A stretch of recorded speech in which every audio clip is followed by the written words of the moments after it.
Muy bien, jóvenes. Primero, darle la bienvenida a esta especialidad, una especialidad bastante científica, tecnológica, que es la carrera de Tecnología de Análisis Químico. Muy bien. Quien les habla es el ingeniero Luis Enrique Robleñique, y ustedes van a estar a cargo de mí en la unidad didáctica de Química Aplicada. Obviamente, por las circunstancias que estamos pasando, las clases van a ser virtuales. Hagamos todo lo posible por tratar de comprender la situación que vivimos y pongan ustedes su mayor interés. Muy bien. Como dice acá, la unidad didáctica química aplicada es la ciencia que estudia la materia, sus propiedades, sus transformaciones que sufre, la energía que se ve involucrado en dichas transformaciones. Pero todo ello como base de la química en base a un curso bastante científico. Y veamos todo lo aplicable posible. Muy bien, entonces vamos a empezar lo que es la materia. La materia es todo aquello que ocupa un lugar en el espacio. Tiene masa, tiene volumen.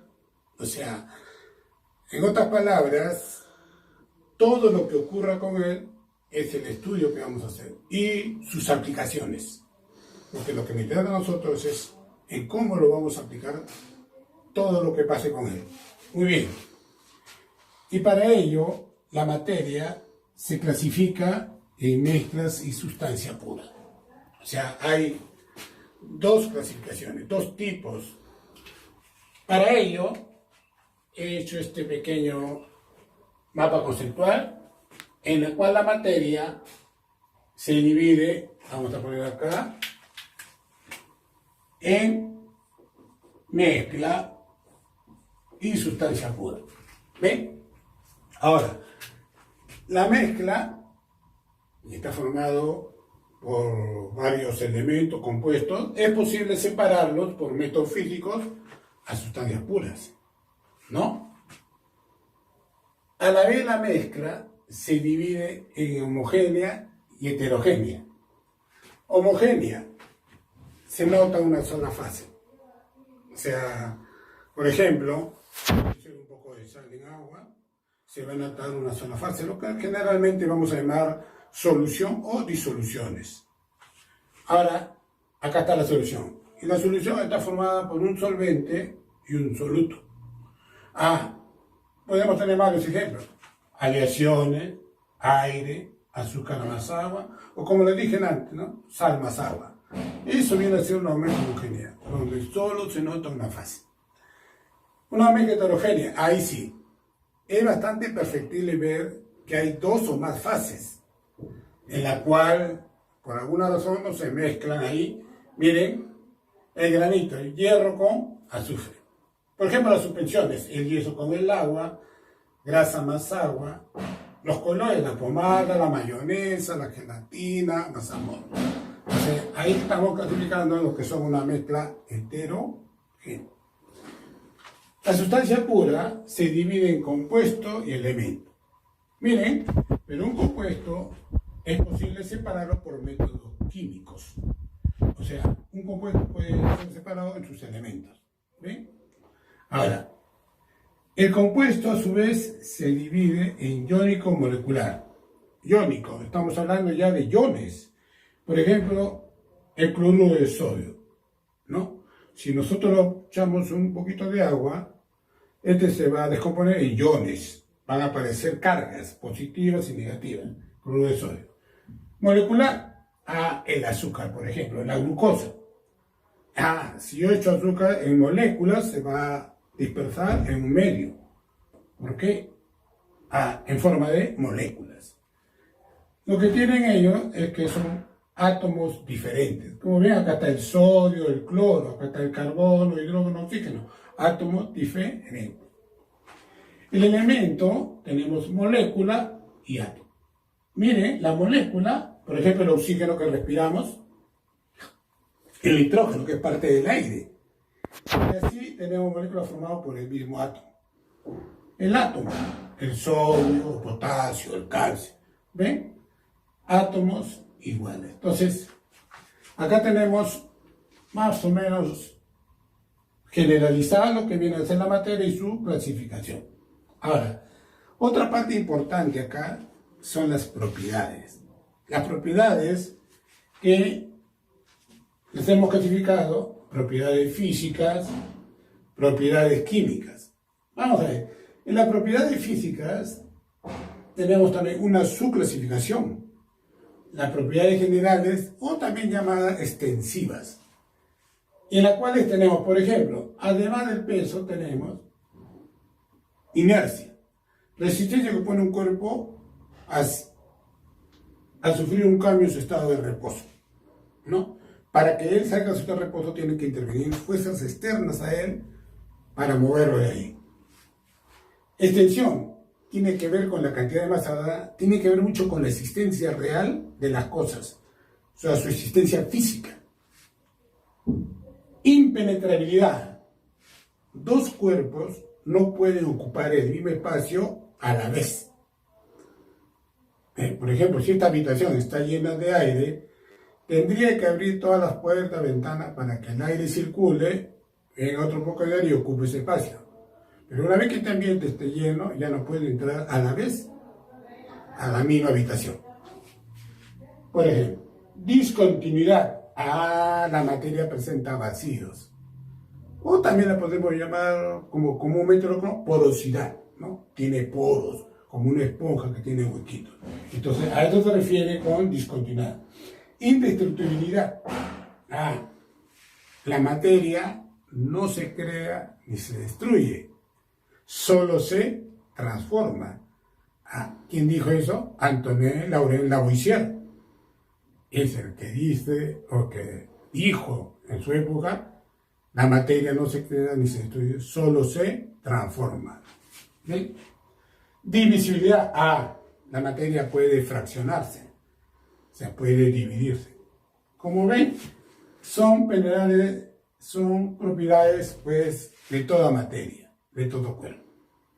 En esta segunda clasificación, propiedades particulares, también llamadas intensivas o específicas, a lo mejor específicas. ¿Por qué? Porque estas propiedades van a ser innatas de cada materia, de cada elemento. O sea, ¿por qué? Mire, son inherentes de cada suelo y se distingue una de otra, ¿ven? Por ejemplo, la densidad. La densidad es la cantidad de masa por unidad de volumen. Cada cuerpo tiene su densidad.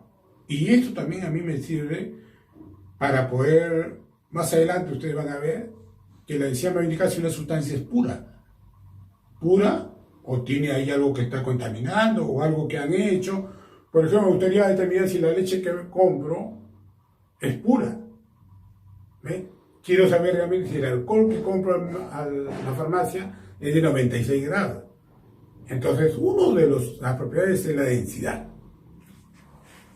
La dureza. La facilidad con que pueden ser rayados los cuerpos. Por ejemplo, para medir la dureza, tenemos la escala de Mohs. La escala de Mohs va del 1 al 10, ¿no? ¿Cuál es el menos duro que está? El talco. El talco que ustedes conocen, algunos tienen en casa talco. ¿Y cuál sería el más duro? El diamante. Y en esta clasificación de la escala va de menos a más. Entonces, el menos duro, talco. El más duro, diamante. A esto se refiere con la dureza. Maleabilidad. O sea, la maleabilidad significa la propiedad que tienen de poder hacer láminas, como planchas, ¿no? Una plancha de acero, o una lámina de pan de oro, una lámina de plata, que es usado bastante en el arte. Ductilidad o ductibilidad. O sea, que la materia, los cuerpos pueden estirarse como hilos, ¿no? Por ejemplo, el oro y la plata. Por ejemplo, en el norte, en Piura, usan lo que llamamos mucho el oro y la plata para hacer joyas, ¿no? Para hacer aretes, por esa propiedad que tiene. También se usa bastante en electrónica. El color, la interacción que tiene la radiación electromagnética con la materia. Obviamente los colores, se nota la diferencia, no solamente por eso, sino también tiene que ver mucho su estructura molecular, ¿no? Y también tiene que estar bien ver cómo está la composición. Eso me diferencia los colores. Y así seguro, por ejemplo, podría agregar acá, vamos a agregar acá, por ejemplo, punto de ebullición. Punto de ebullición que ustedes van a trabajar, ¿no? O sea, en el momento que el agua comienza a hervir, por ejemplo. Punto de fusión. Todas ellas son propiedades específicas. Punto de fusión, por ejemplo. Si en la industria del acero, la siderurgia de Chimbote, por ejemplo, si yo quiero conocer el hierro, me interesa el punto de fusión del hierro. Cuando cambia su estado sólido a líquido, ¿no? Y es muy importante esos valores. Por ejemplo, viscosidad. Viscosidad. Me gustaría saber la viscosidad del aceite, el aceite lubricante, para saber, por ejemplo, hasta cuándo puedo usar este aceite, este motor. De repente yo mido el aceite y veo que sale todo negro, voy y veo que ya hay metales aditos en la viscosidad, y así, obviamente, muchas otras propiedades que son particulares, que son innatos de cada elemento. ¿Ven? Nos va a servir mucho más adelante. Muy bien, dentro de las propiedades químicas, bueno, tiene que ver mucho con las reacciones químicas. Como una sustancia se combina con otra sustancia, o una sustancia se descompone a otra sustancia mediante una transformación que la llamamos reacción química. Por ejemplo, acá te pongo el metano con oxígeno. A ver, metano. Por ejemplo, este gas que viene de Camisea, viene a la planta de Pisco, que está en Paracas, una planta de liquefacción. Obviamente, liquefacción ya vamos a ver más adelante, que es una liquefacción en la cual ese gas, al combinarse con el oxígeno y un punto de ignición, van a reaccionar y va a producir anhídrido carbónico, agua y energía. Por ejemplo, los balones en casa, ¿no? O el gas que llega a la casa. Viene metano de un 90%, un poquito más, combinado con otros alcanos, prendemos la cocina y esa llama, esa energía que sale, acá la tenemos. Y obviamente anhídrido carbónico y agua. Eso viene a ser, la propiedad química tiene que ver mucho con las reacciones químicas. Muy bien, pasando a otro punto, vamos a ver los estados de la materia. Algo que ustedes seguro ya lo han visto en su debido momento, en su educación básica, pero vamos a recordar un poco. Los estados se deben a las fuerzas intermoleculares que existen entre ellas. Hay fuerzas de atracción y fuerzas de repulsión. Bueno, las fuerzas de atracción, miren, estas fuerzas me van a permitir que, a través de la comparación entre ellas, saber si estoy tratando con un sólido, un líquido o un gas. Muy bien. Los estados de la materia se dividen en sólido, líquido, gaseoso y plasmático. Acá he hecho una pequeña tabla para indicar, por ejemplo, las fuerzas. Fuerza de atracción, fuerza de repulsión. Las dos fuerzas. En los sólidos, la fuerza de atracción es mayor que la fuerza de repulsión. En el líquido, bueno, digamos que son casi iguales, por no decir así totalmente igual. Y en el gas gaseoso, la fuerza de atracción es menor que la fuerza de repulsión. Vean ahí. El movimiento de las partículas dentro de los estados. Bueno, en el sólido el movimiento es vibratorio. O sea, no se aprecia el movimiento así, ¿no? Pero se indica que es el vibramiento de las partículas. En el líquido, debido a las diferentes presiones que existen, obviamente se nota el movimiento de sus partículas, ¿no? Y gaseoso, ahí sí, el movimiento es caótico, un caos tremendo de las moléculas moviéndose ahí. El volumen del sólido definido, líquido definido, el gaseoso obviamente variable, ¿no? El volumen va creciendo. En el sólido se nota por el sólido su volumen se aprecia y obviamente en el líquido también. La forma definida, el líquido forma variable porque el agua adopta las formas en las cuales uno va a ser líquido y obviamente también el gaseoso es variable. su densidad. Por comparar las tres, la densidad del sólido alta, el líquido baja, y acá ya hemos puesto bajísima, ¿no? Su densidad, por ejemplo, la densidad del agua. Generalmente vamos a comparar el agua a 4 grados centígrados, es 1 gramo por cada centímetro cúbico, o 1 gramo por cada mililitro. En un sólido puede ser 2, 3 gramos por cada mililitro, o sea, más pesado. En el gas, súper liviano. Puedo decir, ese gas tiene 0,08 gramos por litro, Y un litro tiene 1000 centímetros cúbicos. Vean la diferencia. Por eso que pongo alta, baja, bajísima. ¿Ven? El estado plasmático es un gas ionizado a elevadísimas temperaturas y es el más abundante del universo. Por ejemplo, por citar el Sol, ¿no? En el Sol hay bastante gas ionizado, el estado plasmático. O sea, las temperaturas son tremendas, 10.000, 15.000 grados Kelvin, una temperatura, olvídense. Muy bien, ese vendría a ser el estado plasmático y estos son los estados de la materia. También le llaman estados de agregación, como están agregados. Muy bien, ahora vamos a pasar a los estados de la transformación de la materia. También lo dividieron en 3 partes. Transformaciones físicas, en la cual he puesto acá también un gráfico: sólido, líquido, gaseoso. Y el gaseoso lo he dividido en vapor y gas, para poder diferenciar entre ellas. Como ven, acá he puesto el número 1, 2, 3, 4, 5, 6. A ver, el 1, fusión de sólido a líquido. Antes les hablé acerca del hierro. Para fundir el hierro, ¿qué necesito? Darle energía para lograr ese cambio, ¿no?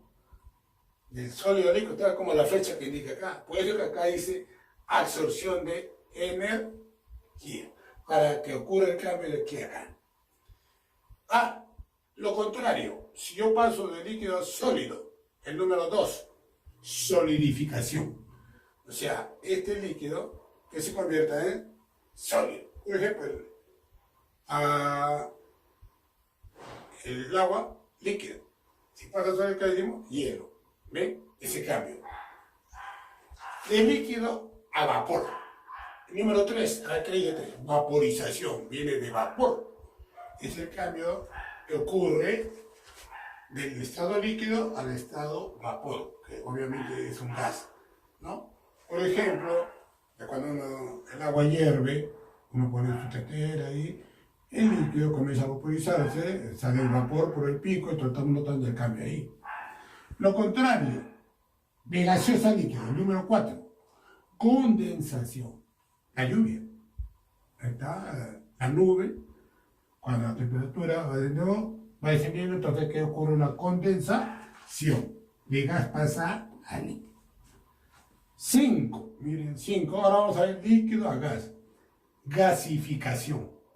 O sea, estamos convirtiendo el líquido en gas. Estamos transformándolo a gas. 6, de gas a líquido. 6, ¿qué dice acá? Licuefacción. Licuefacción o también licuación. Significa de que el gas, cuando lo extraen, por ejemplo acá, sale en forma gaseosa.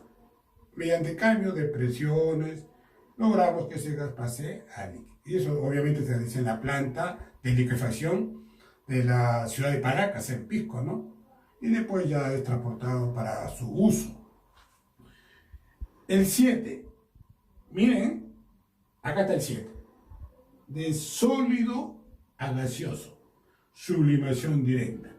A ver, un sólido que pase de frente a vapor, por ejemplo, el hielo seco, el anhídrido carbónico sólido. Ustedes han visto esas fiestas de rock, ¿no? En esa fiesta de rock sale como un humo blanco. Sólido a vapor. Sólido a gas, que diga. ¿Ven? A gas. Es una sublimación directa. Y de gas a sólido. 8, número 8. Sublimación inversa. A ver, un ejemplo de sublimación. Por ejemplo, en la ciudad de Huancayo, La granizada. La granizada, por ejemplo, cuando de frente de gaseoso el agua, se convierte en cubitos de hielo, en pequeñas roquitas de hielo y van cayendo en la ciudad. Entonces, hay una sublimación inversa, directa. Ahora, los procesos en los cuales se da la flecha de izquierda a derecha, miren la flecha, necesita una absorción de energía para darse ese cambio. Ojo, en cambio lo contrario, las flechas que van de derecha a izquierda, miren las flechas como están, libera energía cuando ocurre el cambio. ¿Ya? Es muy importante eso. Donde ya está involucrada la energía de los procesos, de los cambios que ocurren, en este caso cambios físicos, ¿no? Muy bien. La transformación química. También lo que hemos dicho delante de propiedades químicas tiene que ver cómo las sustancias reaccionan entre sí o una sola sustancia se descompone. Por ejemplo, el agua, ¿no? Al paso de la corriente eléctrica se está descomponiendo en sus elementos que lo conforman, el hidrógeno y el oxígeno, ¿no? Acá tengo dos moléculas de hidrógeno y acá tengo una de oxígeno. Estos dos me indican un coeficiente que hay dos cantidades de esto. Dos moléculas de me está indicando que acá hay dos moléculas. Esto me está indicando el número 2, que ya lo vamos a ver también más adelante cuando veamos balanceo de ecuaciones. Y C, una transformación nuclear. También tenemos que dar una transformación nuclear y sea de paso, ya saben ustedes que tenemos un reactor nuclear en una central nuclear acá en Lima, en la zona de Caraballo, para adentro. Miren, la transformación se divide en dos, fisión nuclear y fusión nuclear. La fisión nuclear, por ejemplo, este es el uranio.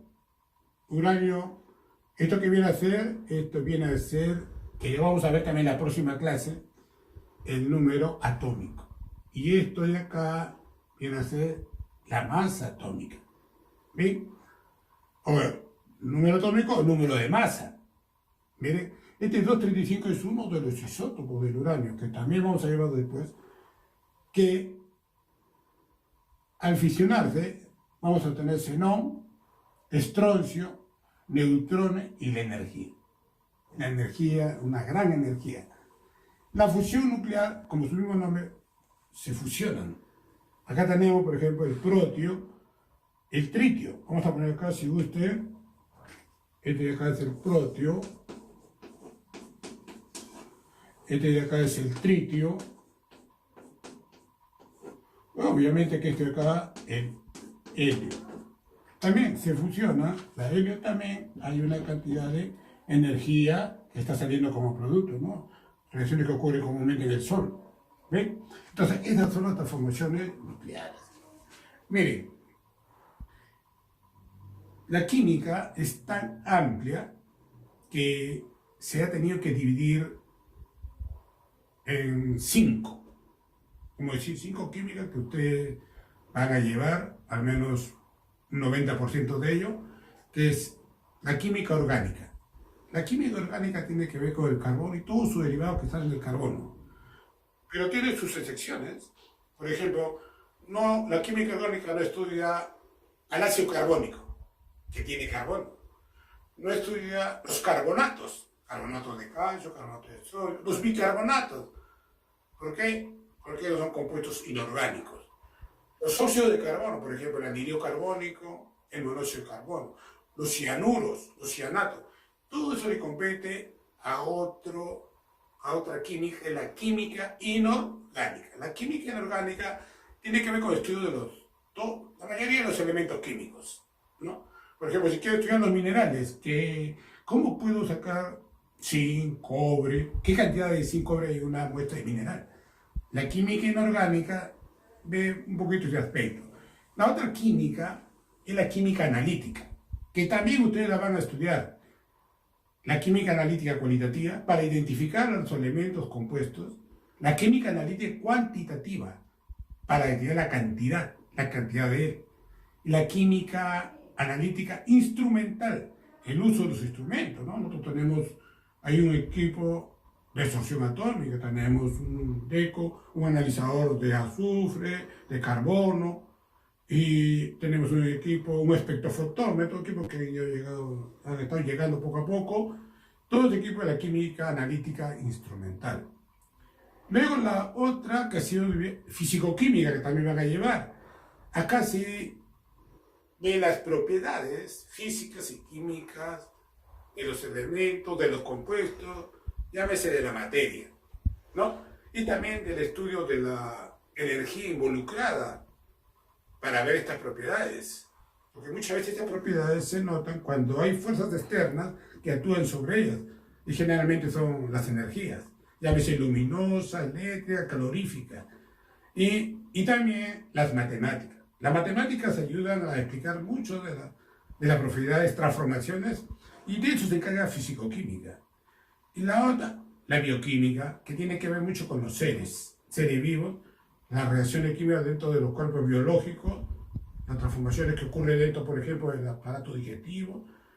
En la química está hasta en el cerebro, una sinapsis, una comunicación entre neuronas, también ahí están los elementos químicos. Entonces, esa es la manera como ustedes van a estudiar durante su carrera la química. Y obviamente la química, por ser una ciencia, se aplica bastante el método científico. El método científico que consiste justamente en observar el fenómeno, observar la transformación, tomar apunte de todo lo que observan, luego plantear una hipótesis de ver lo que está ocurriendo, una posible hipótesis, luego la experimentación, cuantas veces sea necesaria, realizar los experimentos para corroborar la hipótesis. Si no se corrobora la hipótesis, va a ir un nuevo replanteamiento a una nueva hipótesis.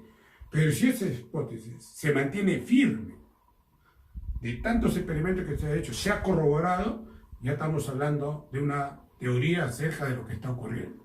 Y la teoría afianza, obviamente, más luego se comenzaba por la ley, ¿no? En eso consiste el método científico. Es así como se va a ir estudiando, pues, la química, ¿no? A lo largo de sus 3 años. Muy bien. Esta es una parte para afianzar lo que en la plataforma de Chamilo se va a subir, la parte teórica, para que ustedes lo lean. Es muy importante que lean, porque si no, no basta con que les explique acá un poco, acá el tiempo es corto, pero lean y luego se les va a subir una práctica dirigida. La práctica dirigida consiste en que ustedes, todo lo que leen la teoría y también sus conocimientos que tienen previos, puedan resolver. Y si tienen duda, a través de los instrumentos virtuales que van a tener a mano, nos vamos a poder comunicar, la plataforma, correo que vamos a ver. En la misma plataforma, ya han visto, los felicito, han dado en su tutorial su prueba de entrada, ¿no? Ahí ya les llegó su nota, para ver más o menos qué tipo, ya también he analizado también las notas que han sacado, para poder replantear bien el curso. Entonces, el icono de documentos, también, ahí va a llegar todo el documento, práctica, teoría, y si retornamos al laboratorio, también irán las prácticas del laboratorio. Hay un icono de descripción del curso, ahí está el sílabo de todo el curso. En el icono de galería que han dado su prueba de entrada, es la que vamos a utilizar para que ustedes den sus exámenes.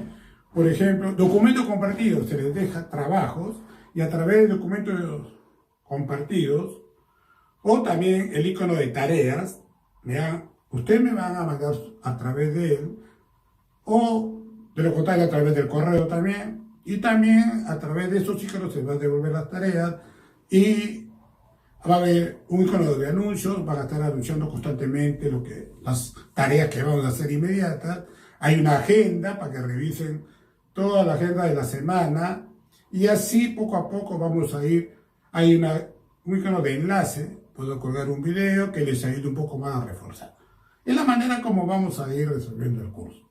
¿Ya? Muy bien, espero que puedan tener cualquier pregunta, me hacen llegar a través de la plataforma, correo, lo que crean conveniente. Muy bien, ahí nos quedamos por el momento.